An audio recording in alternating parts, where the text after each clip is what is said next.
এক অন্য বৃদ্ধাশ্রম, বয়সের ভারে হাত পার কাজ করে না। প্রতিবেশীরা যে যা দিচ্ছেন সেটা খেয়েই কোনো মতে দিন কাটছে এই বৃদ্ধ দম্পতির। দিনের পর দিন চলছে হত দরিদ্র বছর 35-এর বৃদ্ধ তার এই আনন্দ আশ্রম। মাথার উপরে নেই পাকা ছাদ, বৃষ্টি হলেই টপ টপ করে জল পড়ে মাথায়। সরকারি আবাস পাওয়ার কথা তো ছিল, কিন্তু একের পর এক সরকার এসেছে, তাদের প্রতিশ্রুতি এসেছে, কম বেশি অনেকে সহানুভূতিও দেখিয়েছে, তবে আশ্বাস মিলেছে কিন্তু তা বাস্তবায়িত হয়নি, লাভের লাভ কিছুই হয়নি। এই শুনে বৃদ্ধ দম্পতির কাছে দৌড়ে আসলেন শাসক দলের এক নেতা। খাওয়ানোর ব্যবস্থা করার পাশাপাশি আবাসের ঘর তৈরি করারও আশ্বাস দেওয়া হয়েছে তাদেরকে। মুর্শিদাবাদের বড়োয়া ব্লকের পাঁচুথুপি গ্রামের ভান্ডারি পাড়ার বাসিন্দা বাসুদেব বাবু। তার রয়েছে ছোট্ট একখালি ইটের বাড়ি। তবে বাড়ি তো রয়েছে ঠিক কথা, কিন্তু বাড়ি থাকলেও বৃষ্টির জল পড়ে মাথার ওপর। বর্ষা নামলেই বৃদ্ধা স্ত্রীকে সঙ্গে নিয়ে কি করবেন বুঝতে পারেন না। বৃষ্টিতে ভিজে কোনো মতে দিন কাটান এই অসহায় দম্পতি। মাথার উপর একটা পাকা ছাদের আশায় একের পর এক সরকারি দপ্তরে গিয়ে গিয়ে আজ অব্দি কোনো লাভ হয়নি। আবাসের তালিকায় নামটা পর্যন্ত এখনো উঠেনি তাদের। বয়সের ভারে আজ তারা কিছু করতে পারেন না, তাই আয় বলতেও তাদের কিছু নেই। প্রতিদিন গ্রামের মানুষের সহযোগিতায় কোনো রকমে খাবারটা জোটে। এদিকে বাড়িতে রয়েছে মা তারার শিলামূর্তি। সরকারি বঞ্চনায় পড়ে বাসুদেব বাবুর এই অবস্থা। এখন সে সবটাই ছেড়ে দিয়েছেন ঈশ্বরের হাতে। স্বপ্ন দেখছেন যদি আবাসের বাড়ি পাওয়া যায়। কি অবস্থা ভাবতে পারছেন? কোন রকমের দিন কাটছে, মাথার উপরে ছাদ নেই, বৃষ্টির জল পড়লে এরকম অবস্থা, আর এদিকে বয়সটা। বাসুদেব ভান্ডারী কি বলছেন শোনাবো আপনাদের। এই খাবার দাবার, সব খাবার বা বস্ত্র, এইসব দিয়ে গেলেন বা কিছু অর্থ দিয়ে, আবার ঘর করার জন্য আমাকে আশ্বাস দিয়ে গেলেন। আপনি ঘর পাননি? না, ঘর আমরা গোড়া থেকেই পাইনি। ঘরের আবেদন করেছিলেন? হ্যাঁ, আবেদন বহু করেছিলাম, কিন্তু কিছু কাজ হয়নি। কি বলে ঘরের আবেদনে ইনকোয়ারি এসেছিল? ইনকোয়ারি না, ইনকোয়ারি আসেনি। ইনকোয়ারি একবারই কিছু। কোথায় আবেদন করেছিলেন? ব্লকে করা হয়েছিল, আবার পঞ্চায়েতে, ইউনিয়ন বোর্ডে। আপনাদের এখানে প্রধানকে বলেন না কিছু? হ্যাঁ, প্রধানকে কতবার বলা এই করা হয়েছে, কিন্তু কাজের ওর কিছুই হয়নি। কিভাবে থাকেন তাহলে? এই কোনো রকম করে, না থাকলে উপায় নাই। আগে জল হয়েছিল বৃষ্টি হওয়ার জন্যে, একবার জলে ভিজে ঘর কোনা একটা বাচ্চা ছেলে ছিল বলে তাকে কোনো একটু তিরপল দিয়ে কোনো রকম করে বাঁচিয়েছিলাম। আর আমরা জলে ভিজেছিলাম 3-4 দিন একবারে ঠাই জল। এখনো তো বাড়ির অবস্থা খারাপ? হ্যাঁ, এখনো বাড়ির অবস্থা খারাপ। কি করেন? ওই ঠাকুর আছে দেখছি। হ্যাঁ, কি করেন আপনি?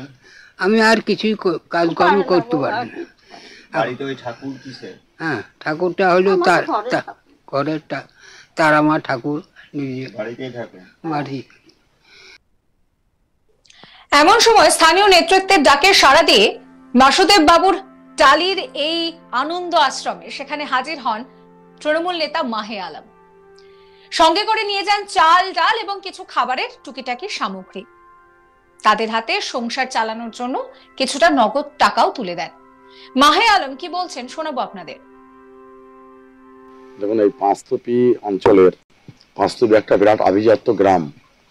এই গ্রামের মধ্যে আমাদের জ্যোতি, আমার এখানকার নেতৃত্ব, তিনি কয়েকদিন আগে থেকে আমাকে বারবার বলছিল যে দাদা, একটা পরিবার রয়েছেন, অসহায় পরিবার, যাদের দেখার কেউ নেই, আপনি বাড়িতে গেলেও বুঝতে পারবেন সেই পরিবারটার কি অবস্থা। সত্যি আজকে এই বাড়িতে পরিবারে এসেই আমাকে অনেক কিছু ভাবাচ্ছে, এবং আমরা দেখতে পাচ্ছি যে এই পরিবার অতি দরিদ্র যে অবস্থার মধ্যে রয়েছেন। এই বাসুদেব ভান্ডারী এই ব্যক্তি বয়স্ক মানুষ, উনারা স্বামী স্ত্রী দুজন রয়েছেন। দুজনের অবস্থা দেখেই খুব খারাপ লাগছে। কিন্তু আমাদের মাননীয় মুখ্যমন্ত্রী সবসময় বলে থাকেন যে বাংলায় দরিদ্র সীমার নিচে বসবাসকারী যে সমস্ত মানুষ রয়েছেন তাদের প্রত্যেকের মাথার ওপরে ছাদ ব্যবস্থা করবেন। আমি সেই মাননীয় মুখ্যমন্ত্রীর সেই বাণীকেই, সেই কথাকে রেখেই আজকে এখানে কথা দিয়ে যাচ্ছি। বা এই পরিবারের যা ঘরের যা পরিস্থিতি, এই পরিবার ঘর পাবেই, মাননীয় মুখ্যমন্ত্রীর দেওয়া ঘর। হয়তো প্রশাসনিক আধিকারিকরা অনেকেই ইনকোয়ারি করছে, কিন্তু সেখানে দেখতে পাওয়া যাচ্ছে হয়তো আমি বেশ কিছু গ্রামের অনেক দরিদ্র পরিবারের বাড়িতে গেছি, হয়তো অনেক আধিকারিকরা গেছে, এদের তো ফোন করারও, মুখ্যমন্ত্রীকে সরাসরি পোর্টালে ফোন করার মতন সে ক্ষমতা নেই, ফোনও নেই, বা কোনো জায়গাতে যে চিঠি চাটা করে দরখাস্ত করবি সে ক্ষমতাও নেই। আমাদের এখানকার লোকাল নেতৃত্ব জ্যোতি রয়েছে, ওকে আমি দায়িত্ব দিয়ে যাচ্ছি, এই পরিবারটা সম্পর্কে লিখিতভাবে আমাদেরকে জানাবে, জানিয়ে আমরা সেটা জমা করব। যথাযথ সময়ে এই পরিবারের পাশে আরো বেশি করে দাঁড়াবো। আজও তাদের বাড়িতে এসেছিলাম, কিছু খাদ্য সামগ্রীও এবং কিছু শীতের বস্ত্র এবং নগদ কিছু অর্থ এই পরিবারের হাতে তুলে দিলাম। কারণ আপনারা জানেন আমরা আমাদের সাধ্য মতো, মুখ্যমন্ত্রীর নির্দেশ মতো এবং অভিষেক বন্দ্যোপাধ্যায়ের যে নির্দেশ মতো, সেই দলের যারা আমাদের সুপ্রিম রয়েছে তারা সবসময় বলে থাকেন যে মানুষের কাজ করতে হবে, মানুষের পাশে থাকতে হবে। ঠিক একইভাবে আজকেও আপনারা দেখেছেন, বিগত দিনেও আমরা এই কাজের সঙ্গে যুক্ত রয়েছি। কারণ সমাজ সেবক হচ্ছে মানুষের সব থেকে বড় কাজ, সমাজ এই সমস্ত মানুষদের পাশে দাঁড়ানো। কারণ খুবই ভালো লাগছে, আগামী দিনেও চাবো এই পরিবারটার পাশে থেকে এই পরিবারটা যাতে ঘর পায় তার সুব্যবস্থা করব। কেন্দ্রীয় সরকার দীর্ঘ বছর, কয়েক বছর থেকে যে গরিব মানুষের যে প্রাপ্য টাকা, সেই টাকা কেন্দ্রীয় সরকার আটকে রেখেছে। তারপরে আমরা দেখলাম মাননীয় মুখ্যমন্ত্রীর নির্দেশে তিনি ঘোষণা করেছিলেন যে ডিসেম্বর মাসের মধ্যে আমি সমস্ত বাংলার মানুষকে তাদের আমি বাংলা আবাস যোজনার টাকা আমি প্রত্যেককে অ্যাকাউন্টে প্রথম কিস্তি 60,000 টাকা করে, অনেকের টাকা ঢুকে গেছে, টাকা পেতেও মানুষ শুরু করেছে। কারণ মুখ্যমন্ত্রী কথা দিলে সে কথা রাখে, এটা অন্য কোনো রাজনৈতিক দল নয়, একমাত্র তৃণমূল কংগ্রেস বলেই সম্ভব। এবার ওর মধ্যে কিছু সংখ্যার মানুষ আছেন হয়তো করতে তাদের লোক নেই, তাদের মানে দেখে যে তাদের কাগজ সমেত সবকিছু সাবমিট করে অফিসকে দিবে, বা সেরকমও লোক নেই, সেরকম পরিবার কিছু রয়েছে, সেগুলো আমরা চিহ্নিত করছি। আমরা যথাসময়ে আমাদের যারা প্রশাসনিক আধিকারিক রয়েছেন তিনাদেরকে আমরা জানাবো এবং এই ব্যক্তিদের বাড়ি ইনকোয়ারি, এরা আগামী দিনে যাতে ঘর পায় তার সুব্যবস্থা করব। এই হতদরিদ্র জীবনে আর সরকারি আবাস জুটবে না, এটাই ভেবে নিয়েছিলেন বাসুদেব বাবু। কিন্তু মাহে আলম তার বাড়িতে যখন গেলেন, তিনি যখন নতুন করে আশ্বাস দিলেন, সেই আশ্বাস নিয়ে কিছুটা আশার আলো দেখছেন এই মুহূর্তে দাঁড়িয়ে এই বাসুদেব বাবু। সাবস্ক্রাইব করবেন আজ তাক বাংলার ইউটিউব চ্যানেলকে, ফলো করবেন হোয়াটসঅ্যাপ চ্যানেলও।